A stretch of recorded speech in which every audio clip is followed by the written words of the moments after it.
The DOJ IG report revealing bias in the FBI, this time against Trump voters. A message by an unidentified bureau employee said Trump supporters are all poor to middle class, uneducated, lazy POS that think he will magically grant them jobs for doing nothing. They probably didn't watch the debates, aren't fully educated on his policies, and are stupidly wrapped up in his unmerited enthusiasm.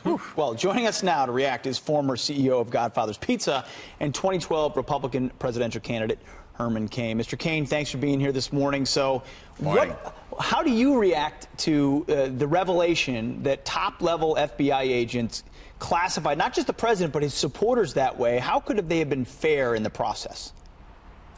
This is an insult below the belt. I have been poor before I was poor. I know what poor looks like, and so did my dad. My dad wasn't around to vote for Donald Trump, but he would have, because my dad believed in less taxes, less government, and more individual responsibility. What my dad did was work 3 jobs when he had to. So I don't consider that lazy. And we eventually went from poor to where we weren't so poor. So I don't know what they're talking about. And allow me to make one other point.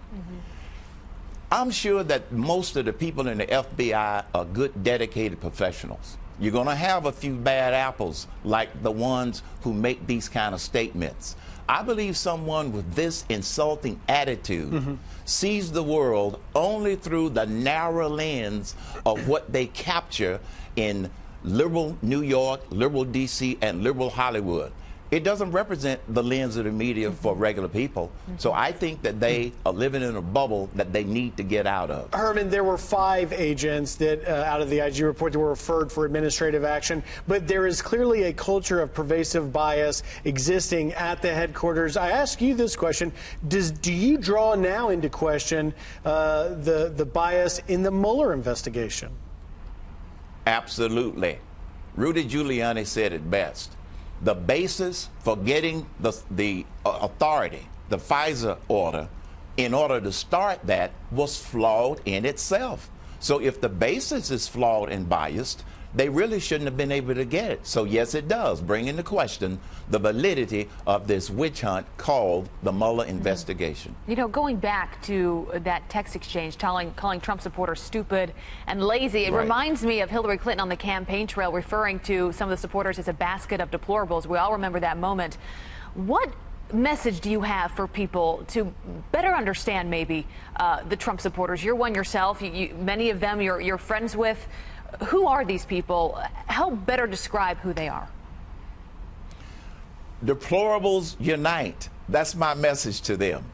Here's who those Trump supporters are. I give a lot of speeches across the country, and I spoke to a group in Florida, Jacksonville, just yesterday. You got 2 lenses out there, Abby. One is that very narrow lens that presents America as divided, that presents America in terms of all of the negative stuff that goes on.